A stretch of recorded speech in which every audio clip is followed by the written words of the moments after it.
សួស្តីបងប្អូនទាំងអស់គ្នាថ្ងៃនេះនឹងធ្វើមក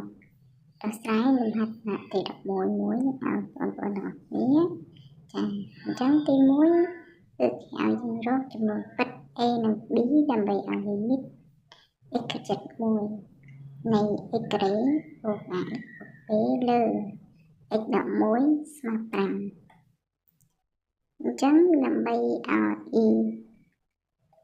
limit របស់យើងចេញចម្លើយជារៀងកំណត់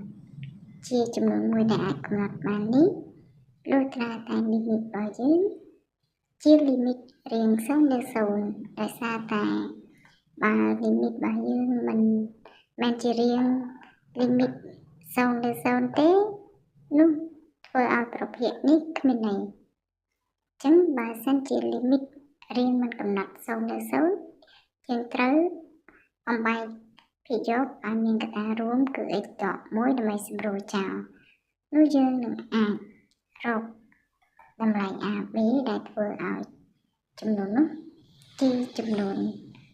ពិតឬក៏ជាចំនួនមួយដែលយើងអាចកំណត់បានអញ្ចឹងយើងបន្តមកមើលដំណោះស្រាយចាអញ្ចឹងនេះដូចជាអ្វីដែលលោកគ្រូបានយល់មុននឹងអញ្ចឹងគឺមានន័យថាដោយសារតែ x ដក1ខិតទៅរក0អញ្ចឹងពេលដែល x ខិតជិត1អញ្ចឹងនោះ limit របស់យើងមានរៀង0លើ0ចាអញ្ចឹងភាគយករបស់យើងត្រូវតែបំបែកឲ្យមានកត្តារួម x ដក1ទៅតាមវិធាននៃការគណនា limit រៀងមិនកំណត់0លើ0អញ្ចឹងដើម្បីចាប់បានកត្តា x ដក1អញ្ចឹងគឺយើងត្រូវយកភាគយករបស់យើងនឹងចែកនឹង x ដក1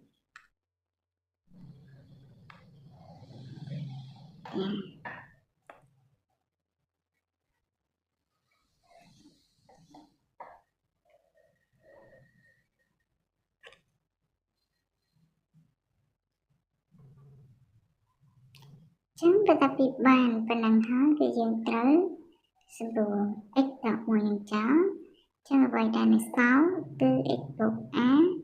បូក1អូខេអញ្ចឹងនៅពេលដែលយើងជ្រុះ x ដែល1ចូលទៅយើងឃើញថា limit របស់យើងគឺស្មើ2បូក a អញ្ចឹង2បូក a ស្មើ5ទៅទីបាន a ស្មើ3ម្យ៉ាងទៀត1បូក a បូក b ស្មើ0អញ្ចឹងដោយសារ a យើងរកឃើញថា a ស្មើ3អញ្ចឹងក៏ទាញបាន b ស្មើ14ចាអញ្ចឹងនេះគឺជាតម្លៃ a និង b